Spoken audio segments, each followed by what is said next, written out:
안녕하십니까. 암호화폐 정보를 전달해드리는 닥터 비트맨입니다. 평일의 시작인 월요일도 슬슬 마무리되고 있습니다. 주말을 보내고 맞이하는 월요일은 항상 힘들기만 하죠. 오늘 너무 고생 많으셨습니다.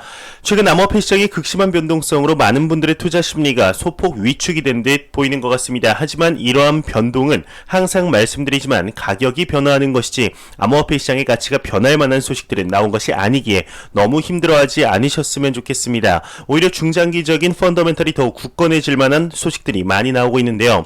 월요일의 마무리는 과연 어떠한 소식들이 반겨주게 될지 한번 보도록 하겠습니다.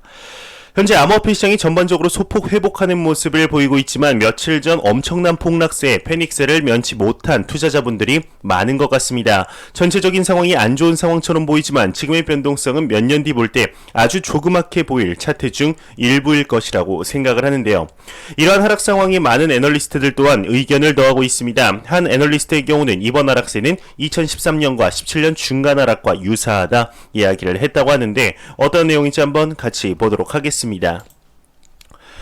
유명 애널리스트는 이번 하락세가 2013년, 2017년 중간 하락과 유사하다 언급을 했다고 합니다. 유명 애널리스트 플랜 B의 경우는 자신의 트위터를 통해서 이번 하락세가 2013년과 17년에 이미 본 중간 하락처럼 보인다 이야기를 했다고 합니다. 그는 직선으로 상승하는 것은 없다. 이번 달까지 BTC 가격은 6개월 연속 상승했다 덧붙였다고 하는데 해당 트윗의 미국 암호화폐 거래소 크라켄의 비즈니스 총괄인 댄 헬드의 경우도 일정대로 잘 진행되고 있다 이야기를 했다고 합니다. 과연 2013년 중간과 17년 중간의 하락은 어땠을까요? 그때 당시의 차트를 준비해봤습니다. 한번 같이 보도록 하겠습니다. 이 차트를 보시게 되면 첫 번째 반감기가 2012년 11월 28일 날 이루어졌습니다. 이후 진행을 하다 중간 동그란 점을 보시게 되면 소폭 하락한 것을 볼 수가 있습니다. 그때 이후 다시 한번 크게 상승을 하며 2013년 11월 새로운 고점에 도달을 했습니다. 이후 2016년 7월이죠. 비트코인의 두 번째 반감기가 진행이 되었죠. 이후 하락 지점이 어디인지도 보이지 않을 겁니다. 수많은 변동성 중 한 곳이었죠. 이후 2017년 말이죠. 많은 투자자분들이 유입되었던 새로운 신고점에 도달을 했습니다. 현재 비트코인의 가격 또한 2020년 5월 비트코인의 세 번째 반감기 이후 이전 상황들과 비슷하게 흘러가는 양상을 볼 수가 있습니다. 반감기 역사대로만 흘러들어간다면 이번 연말 2022년 초쯤 새로운 신고점을 볼 수 있을 것으로 예상이 되는데요. 며칠 전 진행되었던 하락장 역시 나중에 볼 때 굉장히 작은 변동성에 지나지 않다고 생각을 합니다. 현재 암호화폐 시장의 펀더멘탈은 시간이 갈수록 더욱 견고해지고 있다는 사실 잊지 않으셨으면 좋겠습니다. 현재 비트코인뿐 아니라 암호화폐 시장의 부대장 코인이죠. 시가총액 2위의 이더리움에 관한 관심도가 상당히 높아지고 있는 것 같습니다. 현재 이더리움의 활성화 주소가 그냥 증가가 아닌 급격한 증가를 보였다고 하는데요. 내용 한번 같이 보도록 하겠습니다. 이더리움의 활성화 주소가 급격한 증가를 보였다고 합니다. 글래스노드의 데이터에 따르면 이번 주 이더리움의 활성화 주소 수가 급격한 증가폭을 나타냈다고 합니다. 4월 15일 51만 개에서 단 6일 만에 70만 개로 증가를 했다고 하는데 이는 지난 2018년 1월 이후 가장 큰 폭의 증가라고 하네요. 활성화 주소가 증가를 했다는 것은 이더리움을 매수하는 사람들의 숫자가 많아졌다고 볼 수 있겠죠. 그렇다면 왜 증가를 했을까요? 얼마 전 전해드린 내용 중에서 캐나다에서 이더리움 ETF가 상장을 했다는 내용이 있었는데 현재 세계의 이더리움 ETF 상장 소식이 가장 큰 영향을 주지 않았을까 싶습니다. 이에 추가적으로 이더리움 ETF 상장 소식은 계속해서 나오고 있는데요. 캐나다에서 추가적인 소식이 나왔습니다. 네 번째 이더리움 ETF가 승인이 되어 정식 상장이 되었다고 합니다. 내용 한번 같이 보도록 하겠습니다. 캐나다에서 네 번째 이더리움 ETF가 상장이 됐다고 합니다. 캐나다의 최대 디지털 자산 운용사 3iQ의 경우는 영국 대형 암호화폐 투자기업 코인쉐어스와 제휴해 신청한 이더리움의 토론토 증권거래소에 상장이 되었다고 합니다. 이로써 퍼포즈 인베스트먼트, CI 글로벌, SM 매니지먼트, 이볼브 펀드에 이어서 네 번째 이더리움 ETF가 된 것이죠. 이번 연도 수년 뒤 암호화폐 역사를 돌이켜봤을 때 가장 기념비적인 해가 되지 않을까 생각이 듭니다. 물론 가격의 상승 때문이기도 하지만 이번 연도를 기점으로 암호화폐 시장의 구조적인 변화가 가장 크기 때문이지 않을까 싶은데요. 현재 사실 캐나다, 브라질에 상장된 비트코인, 이더리움 ETF도 무시할 수 없지만 많은 글로벌 기관 투자자들과 암호화폐 분들이 말 잇고 있네요. 다시 들어가 있습니다. 네, 많은 글로벌 기관 투자자들과 암호화폐 투자자분들이 기대하고 기다리는 소식은 금융의 중심인 미국에서의 비트코인 ETF 승인 소식이죠. 간혹 ETF에 대해서 너무 가볍게 생각하시는 분들이 있으신 것 같습니다. 미국에서 비트코인 ETF가 승인이 되었다는 것은 정말 많은 의미를 내포하고 있는데, 그 중에서 가장 중요한 것이 현재 간접적으로 글로벌 자산 시장과 미국 금융 시장 안에서 또한 암호화폐 시장을 어느 정도 새로운 디지털 자산으로서 인정하는 분위기로 흘러들어가고 있습니다. 하지만 비트코인 ETF가 승인이 된다는 뜻은 간접적으로 어느 정도 쉬쉬하며 흘러들어가는 것이 아닌, 이제는 암호화폐 시장을 정식으로 인정한다는 직접적인 증거가 되는 것이죠. 그렇게 곧 다가올 5월 바네크사의 ETF 가능 불가능 여부가 암호화폐 시장 측면 지금의 분위기를 뒤집을 수 있는 중요한 시점이라고 생각을 합니다. 이번 연도 참 비트코인 ETF에 관한 소식이 많이 나오고 있습니다. 이러한 신청 러시 속 새로운 비트코인의 ETF에 추가적인 신청이 이루어졌다고 합니다. ETF 승인에 관한 기대감이 얼마나 높아졌는지 알 수 있는 대목이죠. 내용 한번 같이 보도록 하겠습니다. 발키리의 경우는 미 SEC에 비트코인 ETF를 신청했다고 합니다. 발키리 디지털 에셋의 경우는 비트코인 ETF를 출시 준비하고 있다고 하는데, 뉴욕 증권거래소가 비트코인 ETF에 대해서 투자회사를 대표해 제출을 했다고 합니다. 발키리 인베스트먼트의 최고 투자 책임자인 스티븐 맥클로의 경우는 이렇게 이야기를 했다고 하는데요.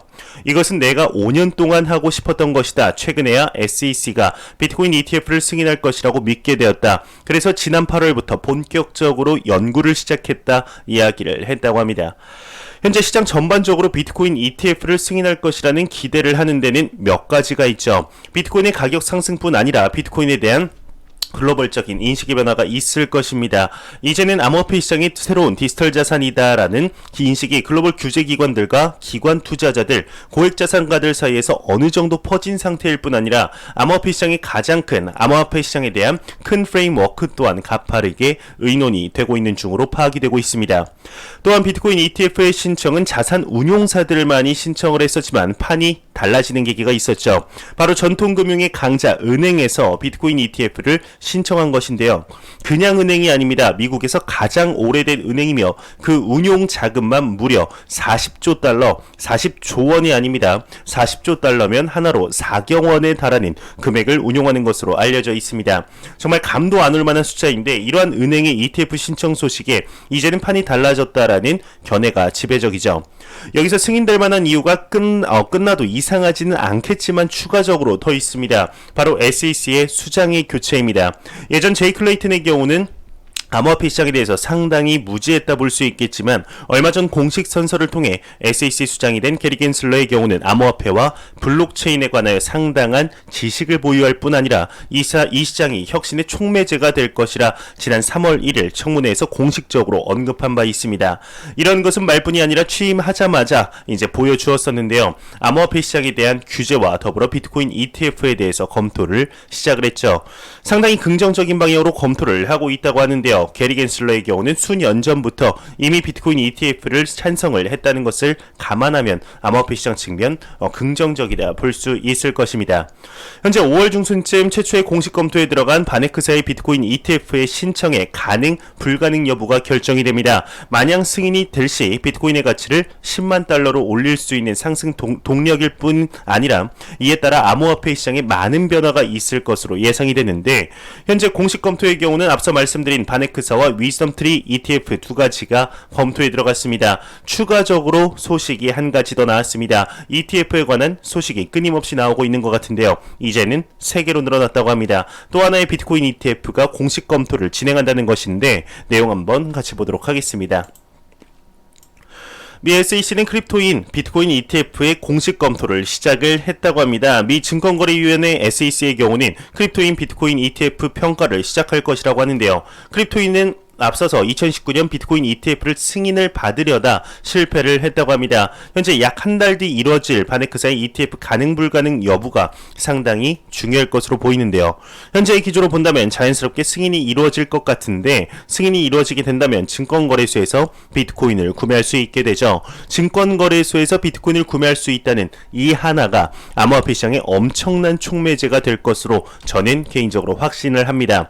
ETF의 승인을 시작으로 발빠른 변화들이 투자들이 이루어지게 될 텐데요. 앞서 이제 말씀드렸지만 현재 암호화폐 시장의 가격은 요동을 치고 있죠. 하락을 했다가 상승을 했다가 계속 또 하락을 했다가 계속해서 가격의 변동성이 이루어지고 있습니다. 이 단기적인 변동성은 그 누가 와도 맞출 수가 없습니다. 오마의 현인이라고 불리우는 워렌 버핏, 투자의 기재라고 불리우는 짐 로저스 뿐만 아니라 투자의 신이라고까지 불리우는 손정희 회장까지 이 위대해 보이고 투자의 역사에 이름을 새길 만한 사람들도 단기적인 변동성은 절대로 맞출 수가 없습니다.